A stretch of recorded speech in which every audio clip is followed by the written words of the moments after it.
নমস্কার, আমি বিশ্বজিৎ সেন্টার দুর্গাপুর ডিভিশনের বিষয়টা রয়েছে সেটা হচ্ছে সচলতা শিবির। এই সচলতা শিবির শুধুমাত্র বন্যপ্রাণীর উপরে রাখেনি, আমাদের যে নন ফরেস্ট্রি এরিয়াতে গাছ কাটা হচ্ছে অবৈধভাবে সেটার উপরেও আছে।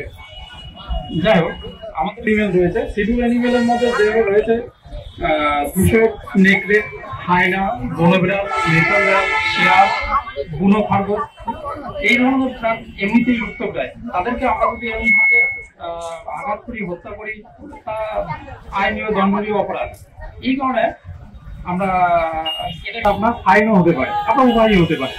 এরকম আরো কিছু অ্যানিমেল রয়েছে যাদের আমরা দেখাচ্ছি আর কি, যেরকম কচ্ছপ রয়েছে, ভারতীয় কচ্ছপ।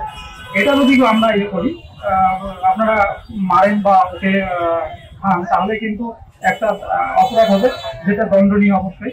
এবং এটার জন্য কিন্তু তাছাড়া এখানে মূলত যে সমস্যা দেখা যায় সেটা হচ্ছে আপনার টিয়া, ময়না, মুনিয়া, এইসব পাখিগুলো এগুলো ইলিগাল ভাবে বিক্রি হচ্ছে, যেগুলো কিন্তু খুবই ক্ষতিকর বিষয়। এগুলো বনের জিনিস, বন্য জায়গায় ঠিক আছে, ওদেরকে বডি পার্টের করে বলবো এবার, যেটাগুলো হয় যেমন প্যাঙ্গুলিনের আঁশ,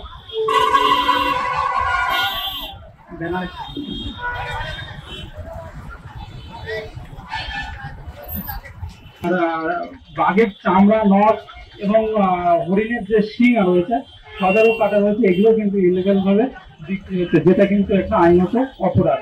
এবং এগুলো ধরা পড়লে কারাবাস এবং ফাইনও হতে পারে।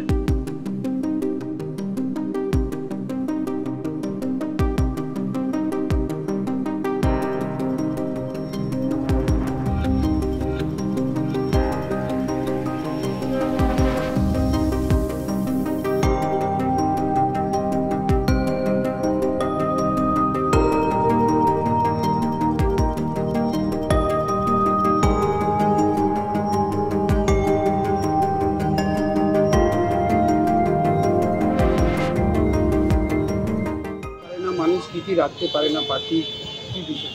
টিয়া আছে, মুনিয়া আছে, এগুলো সাধারণত পাচার করা যায় না, এইভাবে ব্যবহার করা যায় না।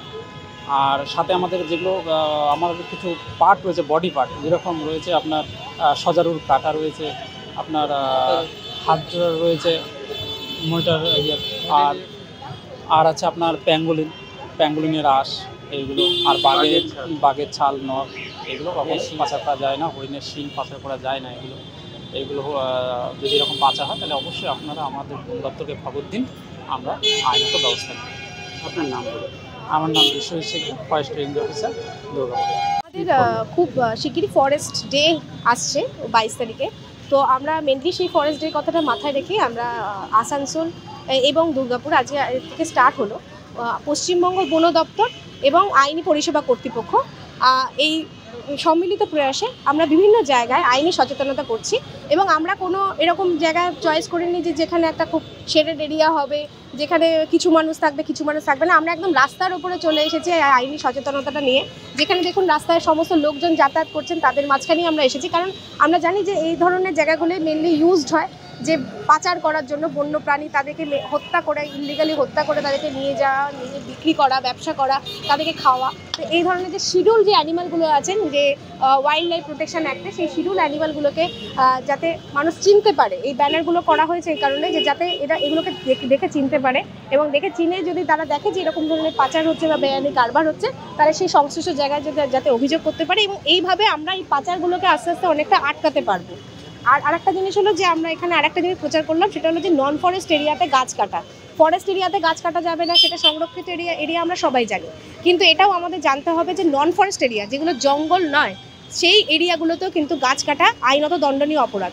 সেই রকম গাছ যদি কাটতেই হয় একমাত্র সেই কারণে সেইখানে কোথায় পারমিশন নিতে হবে, পারমিশন ছাড়া কিন্তু গাছ কাটা যাবে না। ঠিক আছে? তো এই ধরনের প্রচারগুলো মানুষের মধ্যে থাকে না বলে মানুষ অনেক সময় ভুল করে বসে, যে তারা গাছ কেটে ফেলে, বন্যপ্রাণী সংরক্ষণ করে না। এই যে যেমন পাখিগুলো, এই টিয়া, মুনিয়া, এই পাখিগুলোকে ধরে রাখে। তো এই ধরনের কাজগুলো যাতে বন্ধ হয়, মানুষের মধ্যে সচেতনতা না বৃদ্ধি করলে মানুষ কখনোই সেটা বুঝতে পারবে না। কারণ আইন তো সবাই পড়ে না, আইন সবাই জানে না। যদি আইন সবার জন্য, কিন্তু আইনটা আমাদের সবাইকে বোঝাতে হবে যে আইনটা এটা আছে, আইন আমাদের সকলের জন্যই বানানো হয়েছে, আমাদের ভালোর জন্যই বানানো হয়েছে। তো সেই আইনটা সবার মধ্যে প্রচার করার জন্য আমাদের এই প্রচেষ্টা। আর আপনাদেরকে অনেক ধন্যবাদ আমাদের পাশে থাকার জন্য, কারণ আমরা এই প্রচারটা সবার মধ্যে করতে চাই। নমস্কার। আপনার নাম বলুন। আমি ডিস্ট্রিক্ট অনেক সময় ভুল কাজ করে ফেলি, যেটা কিনা আইনত একদমই সিদ্ধ নয়। তো আমি আর বেশি কিছু বলবো না। আমাদের ফরেস্ট ডিপার্টমেন্ট থেকে কি আছেন আপনি, হ্যাঁ, mister Biswajit Sikdar range officer রয়েছেন। উনি আপনাদের কোন কোন প্রাণীগুলো বন্যপ্রাণী আইনের দ্বারা সংরক্ষিত এবং কোন কোন প্রাণীগুলোকে মারা, তাদের ব্যবসা করা, তাদেরকে খাওয়া, এই সমস্ত কিছু যে আইনত দণ্ডনীয় অপরাধ, এই সম্বন্ধে আপনাদের সচেতন করবেন। আপনারা দেখতে পাচ্ছেন পেছনে আমাদের ব্যানার্স রয়েছে, যে কিছু পাখির ছবি দেওয়া আছে, খরগোশের ছবি দেওয়া আছে। এই সমস্ত প্রাণীগুলোকে কখনো মানে এদেরকে ধরে রাখা, এদেরকে বন্দি করে রাখা, এগুলো কিন্তু আইনত দণ্ডনীয় অপরাধ। কারণ কি, বন্য প্রাণীরা তারা কি জন্ম স্বাধীন, তারা বর্ন ফ্রি, তাদেরকে ধরে রাখা, তাদেরকে আটকে রাখা কখনোই উচিত না। আজকে যদি আপনাদের কাউকে যদি খাঁচার মধ্যে পড়ে রাখা হয়, তাহলে সেটা কেমন লাগবে? ঠিক তেমনই অবলা প্রাণীদেরও কিন্তু তাদের ভালো লাগে না, এবং সেটা কিন্তু আমাদেরকে বুঝতে হবে। আর একটা গুরুত্বপূর্ণ কথা হলো, বন্য প্রাণী এবং বন এই সংরক্ষণের দায়িত্ব কিন্তু আমাদের ঘাড়ের ওপরই রয়েছে। তো আমরা যদি নিজেরা সচেতন না হই, তাহলে আমরা দেখবো যে আমাদের সামনে বন্য প্রাণী অবলুপ্ত হয়ে যাচ্ছে, বন অবলুপ্ত হয়ে যাচ্ছে।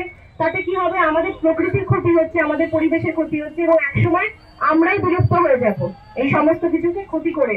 কারণ আপনারা সবাই জানেন যে আমাদের ইকোসিস্টেম বলে একটা ব্যাপার আছে। এই ইকোসিস্টেম, এই বায়োডাইভার্সিটিকে যদি আমরা রক্ষা না করতে পারি, তাহলে আমরা নিজেদেরকেও রক্ষা করতে পারবো না। এই পৃথিবীর বুকে আমরাও একদিন হারিয়ে যাব। তাই আসুন আমরা সচেতন হই যে কিভাবে আমরা বন্য প্রাণীকে রক্ষা করব, আমাদের গাছ রক্ষা করব। একটি গাছ একটি প্রাণ, এই গাছকে আমরা রক্ষা করব, প্রকৃতিকে কিভাবে আমরা সুন্দর সুরক্ষিত করব, এই ব্যাপারে আপনাদেরকে আমরা বলি। আমি জানি যে এখানে পথপন্থী বহু মানুষ রয়েছেন যারা নিজেদের গন্তব্যে যাওয়ার চেষ্টা করছেন, কিন্তু একটি সময় যদি আপনারা দাঁড়িয়ে যান, আমাদের লিফলেটগুলো পড়েন, বা বুঝবেন যে এই জায়গা দিয়েই কিন্তু অনেক প্রাণী বেআইনিভাবে পাচার হয়। তাদেরকে চিনুন, তাদেরকে শিখুন, দেখুন। এই প্রাণীগুলো যদি আপনাদের সামনে যদি কোনো সময় দেখেন যে আপনারা পাচার গেছে, তাহলে কিন্তু সংশ্লিষ্ট দপ্তরে আপনারা জানাবেন। আর বেশি কিছু বলবো না, আমি রেঞ্জ অফিসারকে দিচ্ছি, উনি আপনাদেরকে আরো ভালোভাবে বুঝিয়ে দেবেন।